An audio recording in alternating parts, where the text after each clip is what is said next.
देखिए, सबसे बड़ी बात है उस एरिया के अंदर ईरान और इज़राइल दो बड़ी मेन पावर्स है। ईरान मुस्लिम शिया पावर है और इज़राइल वो पावर है जिसके खिलाफ सारा एरिया है। सारी लड़ाइयाँ जो इस्लाम और ज्यूज़ के बीच में हुई हैं 48 से लेकर अभी तक इज़राइल के खिलाफ हुई है। 8-8 कंट्री 7-7 कंट्री इकट्ठे। उस समय इज़राइल नहीं इन्वॉल्व होता था। उस समय इज़राइल और ईरान और इज़राइल, उस समय इज़राइल इन्वॉल्व होता था, ईरान नहीं इन्वॉल्व होता था। और ईरान और इज़राइल बहुत क्लोज फ्रेंड्स थे। जब ईरान और इराक के अंदर 8 साल की लड़ाई हुई थी, 8-10 साल की, 78 से 88 तक, तब इज़राइल पूरी मदद कर रहा था ईरान की मिसाइल्स को प्रिपेयर करना, ईरान के एयरक्राफ्ट को, एम्यूनिशन को, मिसाइल्स को, सारे के सारे अगेंस्ट इराक। इस सारी दोस्ती के अंदर इज़राइल का जो मोसाद था उसने बड़ा नेटवर्क बना दिया ईरान के अंदर। और जब इस्लामिक रूल ईरान में आया और शाह को बर्खास्त कर दिया गया, उस समय ईरान का इज़राइल के खिलाफ होना बिल्कुल लाजमी था और तब से वो इज़राइल के खिलाफ हो गया। अब ईरान और इज़राइल फिर एक किसी किस्म से दुश्मन देश जरूर बन गए, आपस में लड़ाई नहीं हुई थी। पर जो लास्ट ईयर की जो आपने जो देखा, जो हमास की जो अटैक हुआ था इज़राइल के ऊपर, जिसको कि पूरा ईरान ने सपोर्ट किया था, हमास, हिजबुल्लाह, हुतीज, चाइना का सपोर्ट था पूरा, और वो अपनी लॉबी बना के इज़राइल को डाउन करने की कोशिश कर रहे थे। इज़राइल के खिलाफ एक बहुत बड़ी लॉबी बन गई थी। अमेरिका इज़राइल को सपोर्ट कर रहा था और यहाँ तक कि देखा गया था उस लड़ाई के अंदर जॉर्डन, सऊदी अरेबिया और 2-3 इस्लामिक कंट्रीज भी इज़राइल के साथ हो गए, इंक्लूडिंग इजिप्ट भी इज़राइल के खिलाफ नहीं रहा। अब ये जो लड़ाई चल रही है उसमें इतना भारी हमला हुआ और इजरायली औरतों को रेप किया गया, जिसको आपने खुद भी देखा है किस घिनौनी तरीके से इजराइल ने बदला लेना ही था। और इजराइल ने जिस तरीके से अटैक एक दूसरे पे होते रहे हैं, अभी बहुत मेजर अटैक किया इजराइल ने, उनके जनरल्स मार दिए, उनके लीडिंग लीडर्स मुल्लाज मार दिए और उनके नानांस्ड न्यूक्लियर रिएक्टर पे अटैक हुआ। और यहाँ तक कि उनके पर बहुत एक्यूरेट अटैक्स किए गए। ईरान ने भी उसका बदला लिया, ईरान ने भी बड़े भारी अटैक्स किए। पर ईरान के जो वेपन सिस्टम है, इजराइल जो मिसाइल्स हैं, वो हैं एरिया वेपन, वो प्रिसीजन अटैक नहीं करते। इजराइल का जो वेपन है वो प्रिसीजन अटैक करता है, तभी उन्होंने चुन चुन के इनके लीडर्स को मारा है। तो इस समय लड़ाई के दौरान में लगता है कि जिस तरीके से टारगेट्स डिस्ट्रॉय हुए हैं उसमें इजराइल का पलड़ा भारी है। ईरान इस समय बैकफुट के ऊपर है। हालांकि ईरान अब बात कर रहा है न्यूक्लियर अटैक और इत्यादि इत्यादि की। ये तो हर एक लड़ाई में होता है, हर एक कंट्री न्यूक्लियर की बात शुरू कर देते हैं। तो इस समय सुनने में आया है कि दोनों कंट्रीज न्यूक्लियर वेपन्स को हासिल करने की कोशिश कर रहे हैं या कर ली होगी। इसके ऊपर हमारे को पूरी न्यूज़ नहीं एक्यूरेट है, पर ये मैं बता दूं कि ईरान के न्यूक्लियर पावर प्लांट और न्यूक्लियर फैसिलिटी के ऊपर अमेरिका और इजराइल ने मिलके साइबर अटैक्स किए थे।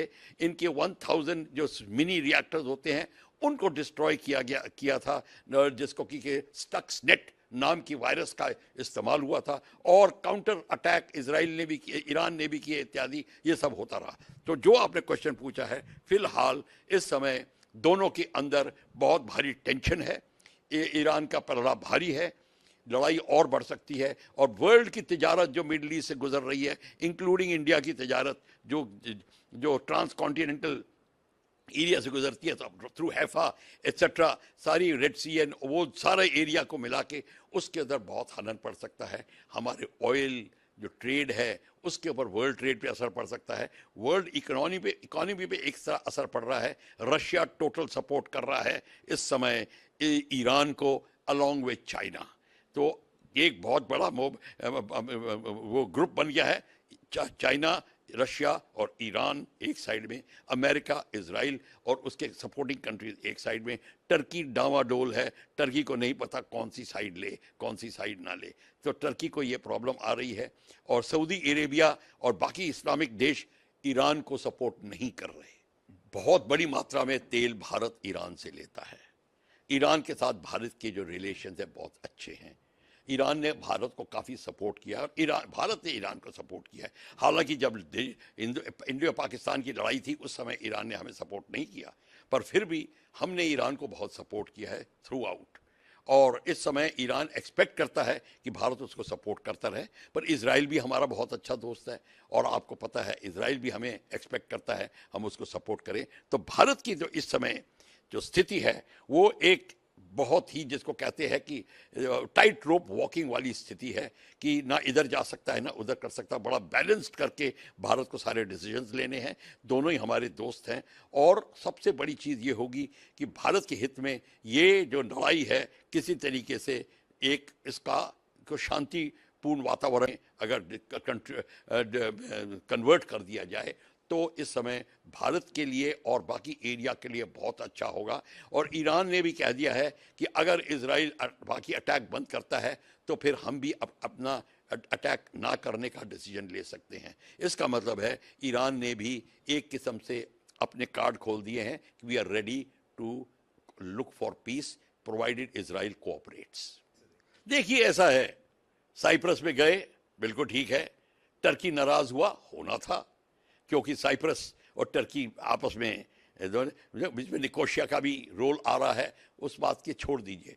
साइप्रस भारत के क्लोज आ रहा है, ये टर्की को मंजूर नहीं है तो कोई बात नहीं, क्योंकि भारत की नीति अब एब्सोल्युटली क्लियर हो गई है। भारत अब डावाडोल नहीं होता इन नीतियों में। तो भारत साइप्रस के साथ पूरा और ग्रीस के साथ मिलके वो एक बहुत अच्छा, एक जिसको कहते हैं, मैं फ्रंट नहीं कह रहा, बट बहुत अच्छा साझेदारी का ग्रुप बनाएगा जिसमें ट्रेड वगैरह होगी। उसको टर्की लाइक नहीं करेगा। टर्की अपना पूरा का पूरा जो ईंधन और सामान चाहे पाकिस्तान को दे रहा हो, और वो अब किस तरीके से क्या करता है इजराइल के ईरान की तरफ मैं नहीं कुछ कह सकता, पर टर्की इस समय भारत से काफ़ी नाराज़ रहेगा। तो उससे इस संदर्भ में हम यही देखते हैं कि हमारे अब प्राइम मिनिस्टर चले गए हैं कनाडा, और कनाडा में आप जानते ही हैं खालिस्तानी कब से फैले हुए हैं। या अभी एयर इंडिया के जो एयरक्राफ्ट क्रैश हुआ था, जो पहले जो आयरलैंड के पास जो एक एयर इंडिया का क्रैश कराया था वो खालिस्तानियों ने ही कराया था, और उसको कैनेडियन प्राइम मिनिस्टर को भी पता था कि खालिस्तानी ये काम कर रहे हैं। कहने का मतलब है खालिस्तानियों को कैनेडियन रूल इस्टेब्लिशमेंट का बड़ा सपोर्ट था। प्रेजेंट प्राइम मिनिस्टर अब कैसा सपोर्ट देता है ये अभी देखने की बात है, पर फिलहाल प्राइम मिनिस्टर मोदी देख रहे हैं कि खालिस्तानी किस तरीके से अपना रोष प्रदर्शन कर रहे हैं और दिखा रहे हैं कि वो कितने नाराज हैं। उनका नाराज होना वाजिब है, पर सबसे बड़ी बात है खालिस्तानी तो वहाँ बैठे हैं, पर उनके समर्थक जो भारत में बैठे हैं अब उनके ऊपर निगरानी रखी जानी चाहिए, और किस तरीके से वो आगे बढ़ रहे हैं, उठते हैं, तो उसके ऊपर पूरा का पूरा नज़र करके पूरी सिक्योरिटी अरेंजमेंट करनी चाहिए। क्योंकि खालिस्तानी जो हैं वो और बाकी अपनी सिख कम्युनिटी का वो नाम नीचा कर रहे हैं, उनकी बदनामी हो रही है।